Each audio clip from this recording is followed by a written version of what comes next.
I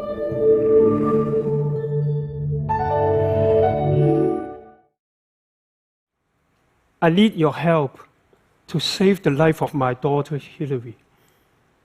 Hillary has epilepsy, which causes her recurrent, unprovoked seizures. At random times, perhaps a few times a month, or as much as several times a day, her brain sends out an uncontrolled burst of electrical impulses.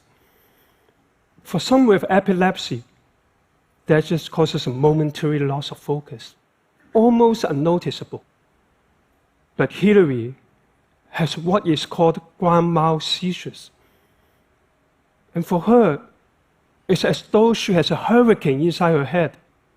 Suddenly, with no warning, she loses consciousness. Her limbs stiffen, and she falls on the ground like a plank of wood. Imagine what that means for her life, and what that means to a parent or a caregiver. Hillary is now 19 years old. She has never cooked a meal because it's too dangerous. She will never hold a baby or ever drive a car. We watched her closely at all times. Too often, she's collapsed and falls on the ground or on the corner of a piece of furniture. We don't dare let her walk without someone holding her, unless she is wearing a helmet.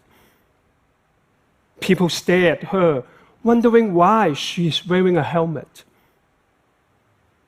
Epilepsy can get better over time, but for some, the symptoms never improve.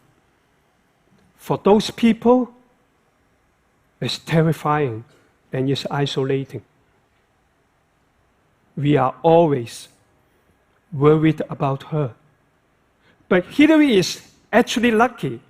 She lives in a wealthy, advanced city with wonderful medical help and educational assistance. She lives in a time where technological advances that could significantly enhance her life are on the horizon. I believe that technology, innovation, and a little imagination can save Hillary. But if not her, then other generations of epileptic children. Some 50 million people around the world live with epilepsy. That's the population of South Korea. Close to 80% of people live with epilepsy actually in low or middle income countries. And close to 1 out of 26 people in the United States actually suffered from epilepsy or recurring seizures at some point in their lives. Statistically, that means there are about 19 people in this auditorium having this problem. Some are fortunate enough to get warning signal of an impending seizure, a strange taste, speech impairment, or an abnormal muscle motion. That gives them enough time to take precautionary measures, lie down and stay safe. Others may show good response to medication in their treatment. But Hillary's epilepsy provides no warning signals and is resistant to medication. We have tried everything, even acupuncture. But there is another complication, something called sudden unexpected death in epilepsy, or SUDEP. Some epileptic sufferers, for no apparent reason, often in their sleep, suddenly die despite even in good health. SUDEP risk increases as the patients reach adulthood. That means the clock is ticking for my daughter. So every night, when I put Hillary to bed, I'm never quite sure I will see her alive again. I do the very best I can for her, but still, I cannot keep her safe. Ever. But I'm trying. I'm standing here before you because I have a vision for the future. One where technology keeps my daughter safe. Today, we can monitor Hillary's brain activity by putting a cap full of electrodes and sensors onto her head in a test called electroencephalography, or EEG for short. The problem is that she cannot move freely during this examination because all these electrodes and sensors are connected by wires to an amplifier and a recorder. Even a small movement of her head will produce noise in the signal, poor sensor connection, and reduce accuracy. Try putting a small child motionless in bed for hours at a time. It's quite a challenge. There is also a special gel that put into the cap to improve the signal sensitivity. Look what this sticky gel did to her hairstyle after the test. Let's imagine that we can print all these electrodes and sensors onto a snugly fitting, fashionable hat or cap, and that we could connect all these electrodes and sensors through a super fast wireless network so that all data collected could be uploaded in real time. We can see what's happening in Hillary's brain as she lives her daily lives. What a difference it would make. As Hillary goes through her daily lives, wearing her stylish cap packed with miniature electrodes and sensors, data is being sent instantly to a computer that is using artificial intelligence to analyze the pattern of the brain waves. Suddenly, it detects that a seizure is imminent and sends out an urgent warning to Hillary and her caregivers. That gives her enough time to step away from the dangerous situation, warn bystander what's going to happen and how to help, and lie down so that she is safe from physical injury. Let's take this one step further. What if we can detect an oncoming seizure and instead of just manage it, actually prevent it? That's what a pacemaker does for a heart. And what if we could detect an oncoming seizure and send a pulse of electricity that would reset the brain that is about to be engulfed in an electrical storm and stop that storm in its tracks? Scientists and medical professionals are working on such a device, vagus nerve stimulation, or VNS.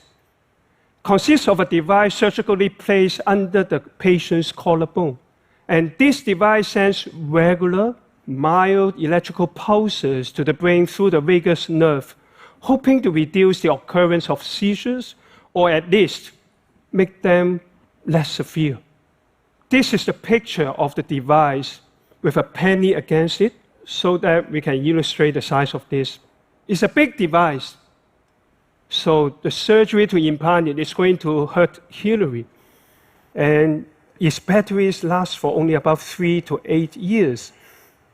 That means my daughter will have to be cut open regularly with all the associated pain and risk, all for questionable benefit. And what if miniaturization could shrink this device and the battery lasts for 20 years?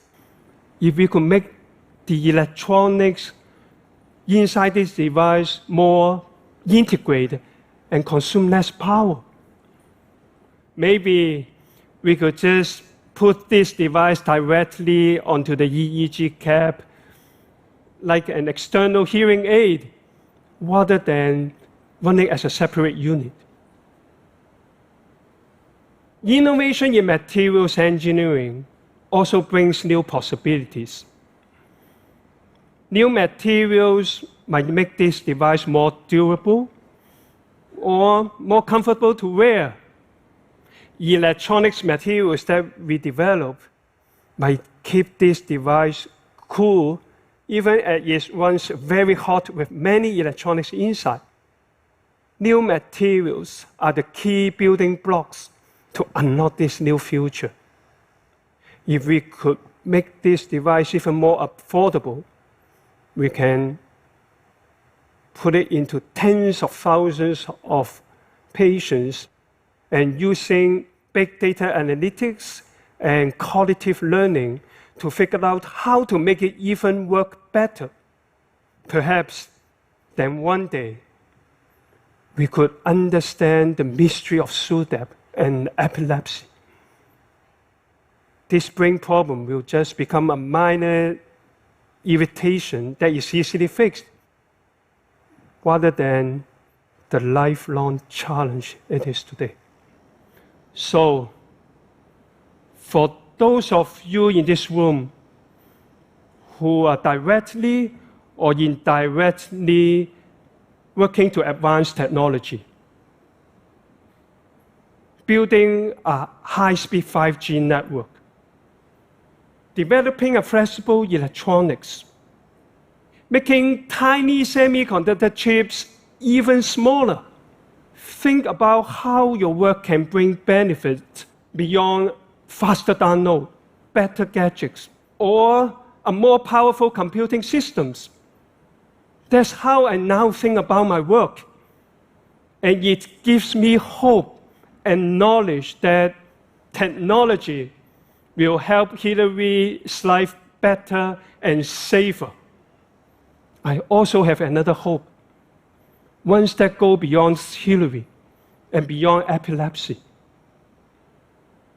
Advances in technologies are making it possible for people with different kinds of challenges and problems to lead normal lives. No longer will they feel isolated and marginalized. No longer will they live in the shadows, afraid, ashamed, humiliated, and excluded. And when that happens, our world will be a much more diverse and inclusive place, a better place for all of us to live. So, let's work together to make this magic a reality, to help save the life of my daughter, Hillary, and the lives of millions of other sons and daughters around the world. Thank you.